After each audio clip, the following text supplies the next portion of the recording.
What a great decision you made to join us in the trenches with Dave Lapham, brought to you by First Star Logistics today, because we are joined by college free agent, rookie linebacker, Maema Njongmeta. And this guy is special. I mean, not just from a football standpoint, but he is a special human being. Boy, his parents come to the United States from Cameroon, and they've got multiple master's degrees, doctorate degrees, both of them. Maema, highly educated. Maema could have gone to any Ivy League school he wanted to go to. He goes to Wisconsin to play football. Here he is now with the Cincinnati Bengals. And this guy gets it. Not only gets football, he gets life. I think he can do anything he wants to do, including football or anything else, when he's done playing the game of football. Maema Njongmeta, the real deal.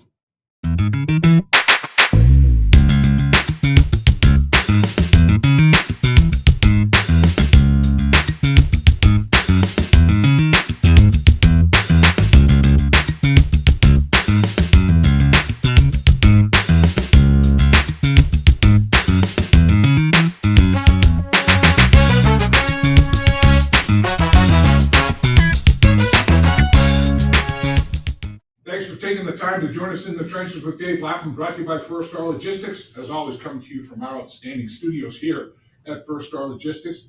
And boy, do we have a very special guest for you today. It was a very, very wise decision to carve some time out to join us, because I'm telling you, Maema Njongmeta is the man. This guy, he was the talk of training camp. Everybody's like, wow, who is this linebacker, man? This guy's making every play. I mean, his ability to diagnose, and that's the thing. Diagnose, process information, trust it, and then go. That was you, Maema. Thank you for coming to podcast with us, and appreciate your time, sir. Man, it's an honor and privilege to be here. I appreciate you having me. Yeah, let's get into it, man. I appreciate it, bro. This is great. I'm excited. So, where does it come from? I mean, how do you process and diagnose? And I mean, your first step is always pure, no false steps. I mean, you understand the game of football. Has it always been that way for you?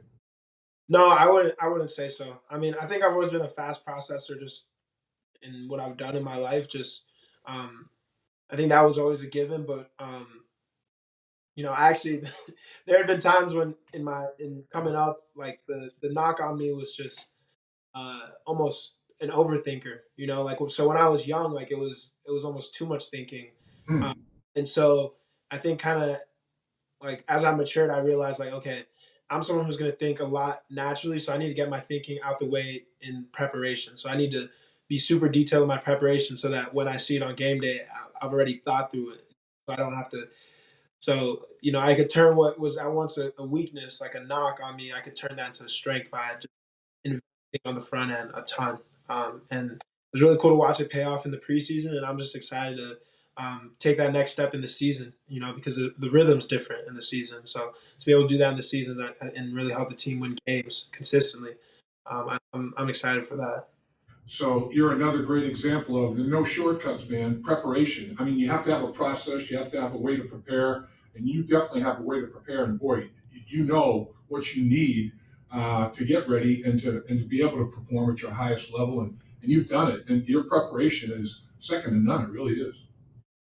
No, I appreciate that. It took a long time to get there for sure. It wasn't always that way, and I think I got burned enough times being unprepared and underprepared to just realize, like, man, like this is it. Like, yeah. So you're about to say something. I feel like. No, it's incredible. I mean, I think a guy like you, you've never been handed anything in your life, and you've always had to work for everything. And your family, I mean, your family story is amazing. I mean, it's all about intelligence and achievement. I mean, talk about your parents a little bit. I mean, talk about your parents and your family and what your family has gone through. And I mean, for you to just be as persistent and overcome things you've overcome is extraordinary, man. Yeah, I mean, my parents are phenomenal people. They're great parents and even better people. I'll say just um, in terms of tenacity and grit. I think I've touched on it before in maybe a different interview, but they kind of. I was born in Cameroon, West Africa. I moved to the States when I was 3. My mom, we moved to Texas, to College Station, specifically because my mom was getting her degree at Texas A&M, her PhD. She was on a Fulbright scholarship, and she left her entire life in Cameroon to move my brother, me, my dad. We moved out here to pursue her educational dreams, and honestly, because they felt like they could have a better life for me and my brother in the States. And so, I mean, she she got through school, excelled at school, got her PhD. I came to find out after all these years that she had cancer the whole time. Like she was fighting cancer while she was doing her PhD. She had gone into remission, and I guess it had come back. I mean, while she's doing that, my dad is working like a lab job. Like they don't pay a lot lab jobs, especially back then. They're putting us through. They're barely making money, and I mean, just the attitude and positivity that they kind of exuded, even on the toughest days, I think really inspired me and kind of something that stuck with me.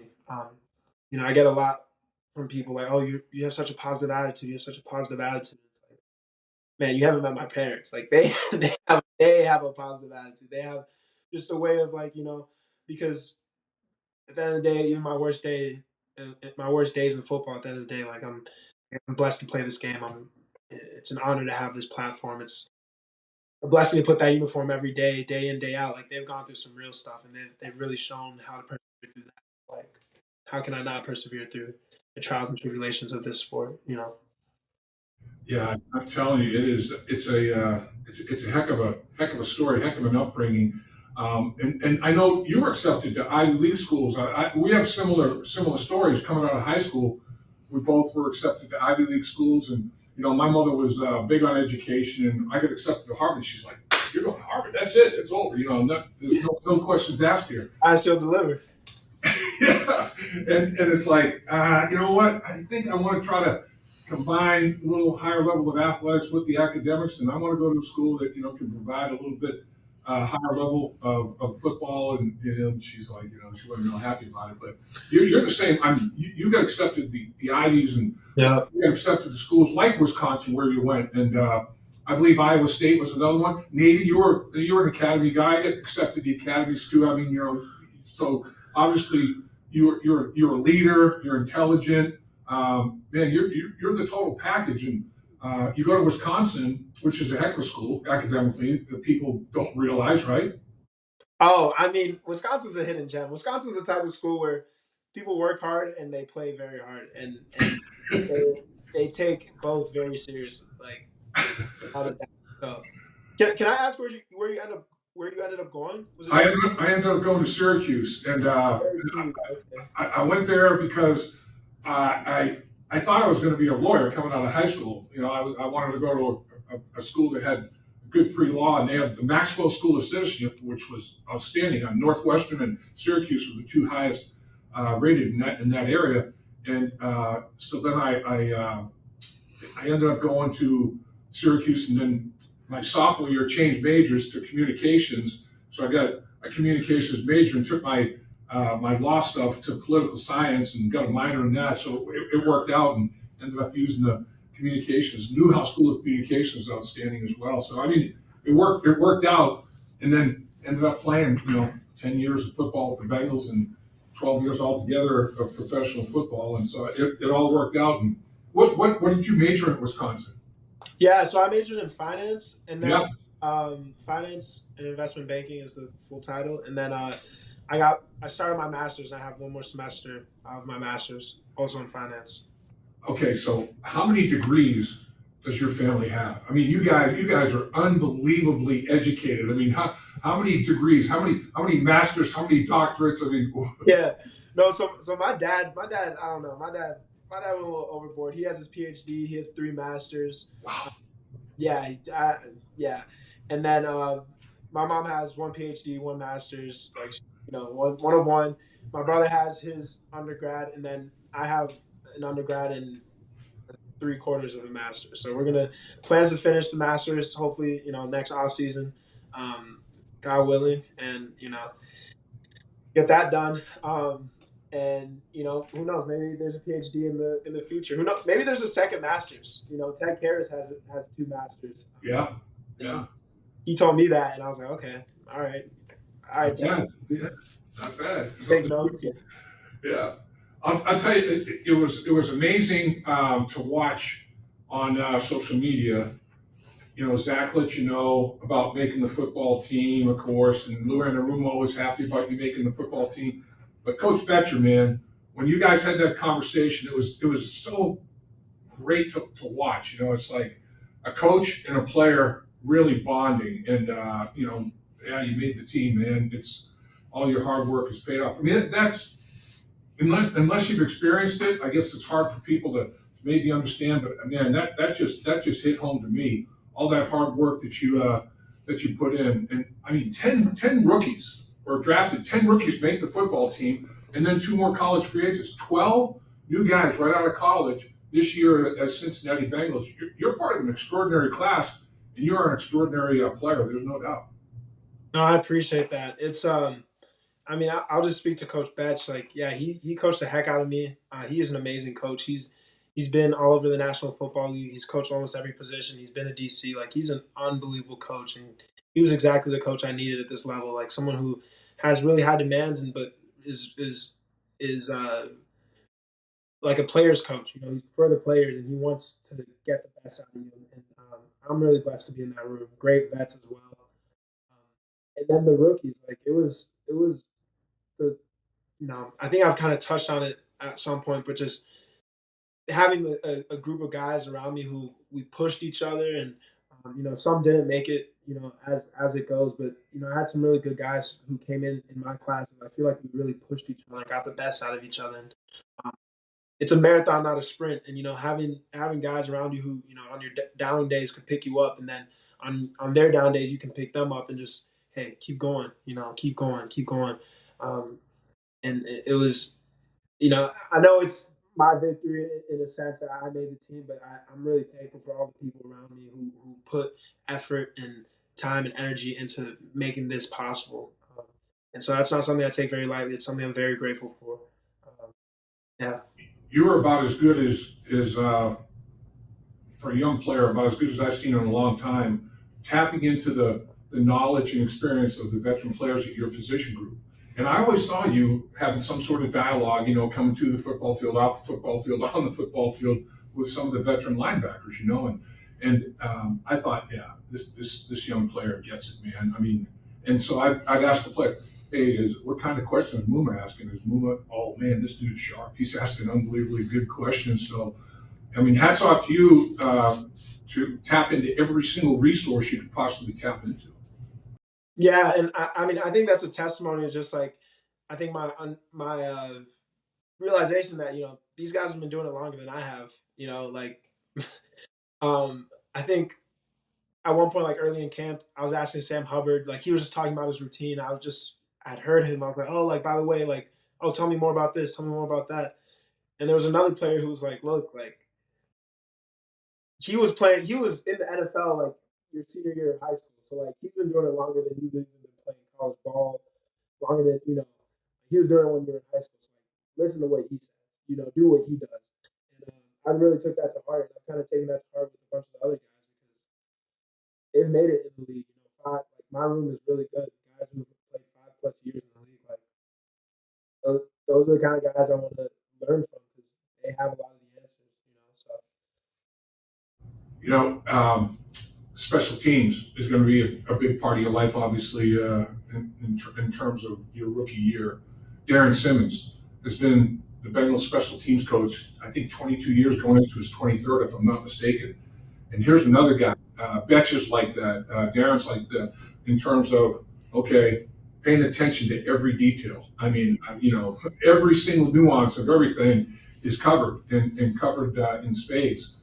You got to like that. I mean, you got to like coaches that are like that, don't you?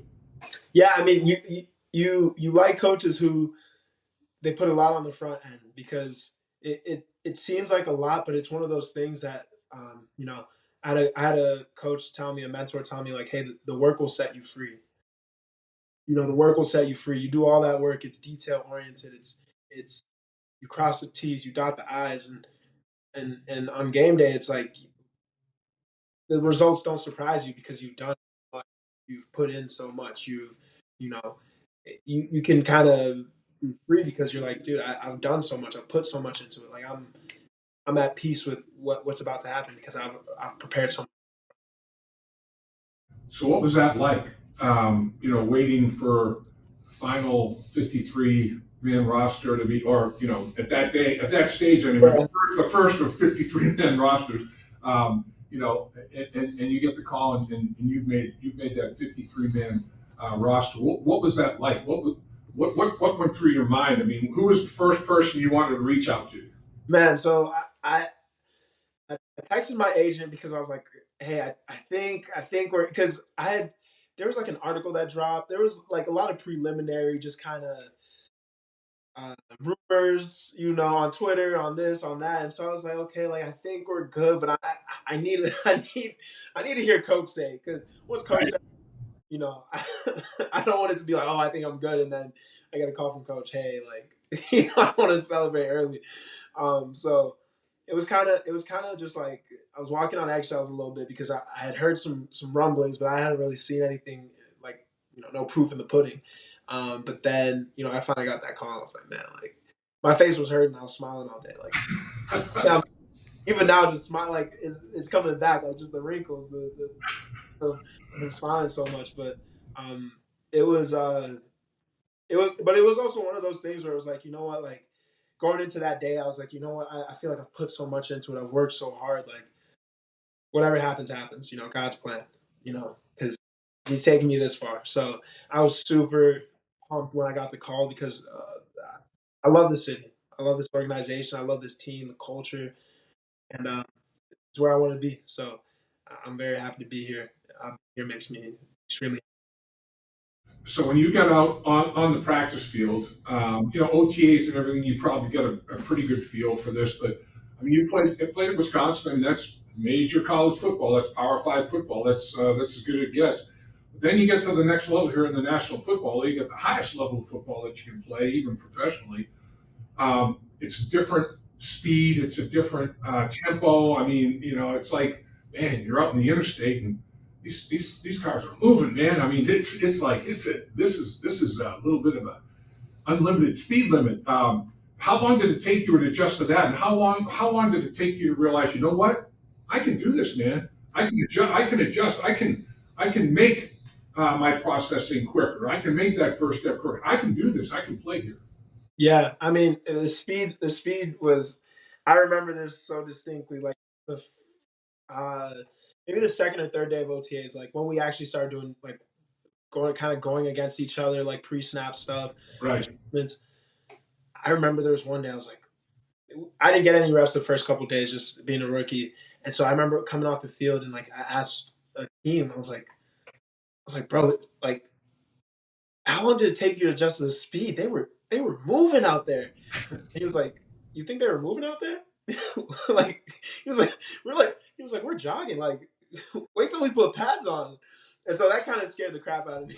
Like, oh my god, I was like, "Oh my god, this is insane." Um, but then kind of as everything, you just adjust. Like you just get, and I think that's still another boom next step for me. Because now there's practice speed and then there's game speed. Um, and game speed is just another speed. So that's definitely gonna be an adjustment. But I've done so far. I've done well so far. So I have confidence in my ability to adjust. But man, coming out that was ooh, it was something. It was like going from the like you said, the interstate to NASCAR. Like they're moving fast on the interstate, but you go to NASCAR, it's like this is a different, it's a different speed. It was Uh, crazy. I hear that. I hear that for sure. I mean, so from a coaching standpoint, if you were to pick a coach or two along the way, be it high school, collegiate level, that got you here to the National Football League, is there a guy or two that you want to give a shout out and say, man, this guy, he really opened my eyes to some things that were important? Man, it's tough because I had so many coaches like Yeah. along the journey. I mean, it takes a village. Like it's hard to, you know, I have two for sure. I have two. that I can name, but I mean, there are at least 10 that I could have also named equally. Sure. Yeah. But for the sake of the conversation, I'd say Eric Ramos, um, and Mark D'Onofrio. So Mark D'Onofrio, he was my linebackers coach for 1 year at Wisconsin. Had I mean, he had a great season under him. You know, led the team in tackles under him, under his tutelage. I mean, he brought the best out of me as a player and really kind of opened my eyes to the game and just kind of gave me, I feel like, the tools necessary to become a player I am today. You know, I mean, I'm thankful for him forever. Um, and then Eric Ramos, he was my high school safeties coach, and he was more like my mind coach because he sort of coached me, but he on the field, but really off the field, like in what we did off the field, mentorship wise, mindset wise, like and I talk to him to this day, like I'm going to his house right now after this actually. Like he's shown me the way in terms of just getting my mind right, you know. But then like how could I not mention Bob Bostad? You know, he was the coach who got me to Wisconsin. He was my linebacker coach for 3 years. Sure. Or Brian Berger, like he was my high school coach, linebacker coach. Josh Jorth. I mean, the list is on, goes on and on. I was blessed with a bunch of really great mentors and coaches coming up, and something that I'm forever grateful for. I bet those guys would all say, man, I'll tell you what, Muma, he's one of the most intelligent players I ever coached. Man, what a pleasure it was to coach this guy. So I'm sure there's Hey, definitely a hey, truth I'm to telling you, tweet. man, I was a knucklehead at one point, man. You know, I think this is what growing up feels like. You know, like because I'm telling you, it was not always this. You know, maybe I come off poised and mature. It wasn't always that wasn't always the case. I Well, was you certainly do now. You certainly come off poised and mature. There's no question about it. Um, so the game of football obviously has its challenges athletically and physically. What other sports did you play? I mean, what sports did you play that might have had an impact on your development to become the football player you became? Yeah, I mean, I did taekwondo at a very young age. It was all right. I didn't do it for long. Played baseball. I always did some sort of activity, and I think I was well rounded athletically. Uh huh. And I think part of the reason why I didn't start playing football till my freshman year, part of the reason why I wasn't involved as heavily in other sports was my parents were always really busy. They were always working.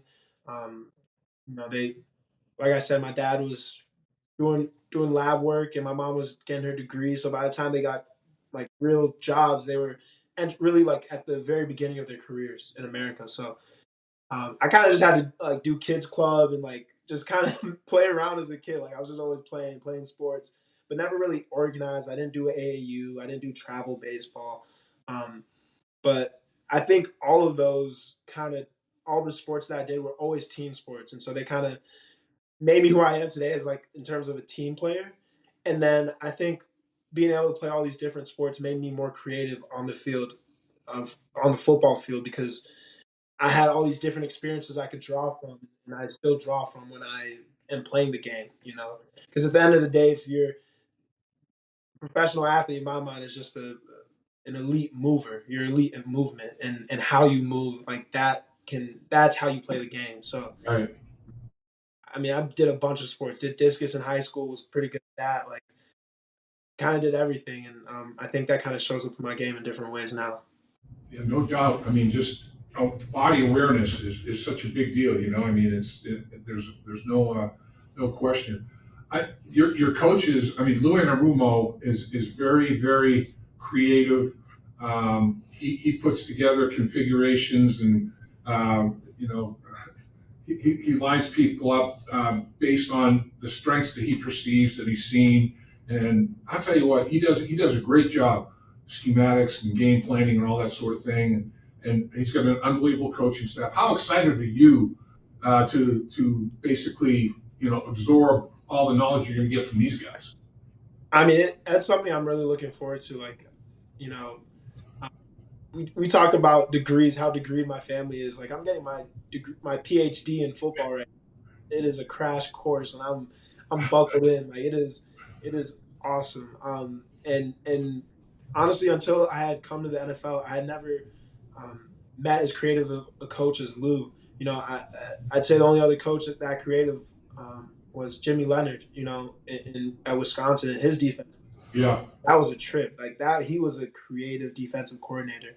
And then, you know, didn't see anything like that until boom, I was able to be in Coach Anarumo's room and just understand and have him explain his defense and his mindset and his philosophy. It's been really cool, and it's something I'm really looking forward to leaning into more as the season goes on and my career goes on. I was very impressed to see how you handled yourself as a young player, as a rookie player in the locker room, on the football field, outside of the football field, in the locker room with your teammates. I mean, it was very easy. The communication was very easy. You were accepted very very quickly. I mean, that's a testament and a tribute to being humble, yet a thirst for knowledge. And everything that goes along with it. I know your teammates very very quickly said, "Man, this guy's special." Yeah, I mean, I think I had a yeah, I mean, I think early on my mindset was like, look, I want to be seen but not heard.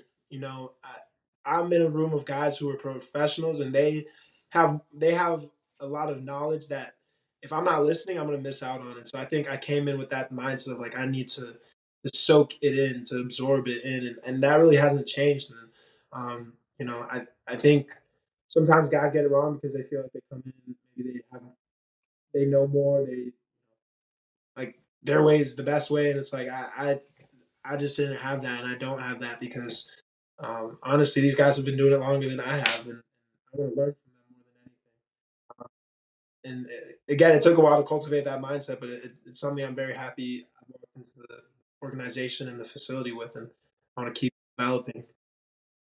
I know a high achiever like yourself, you're always setting goals of some sort.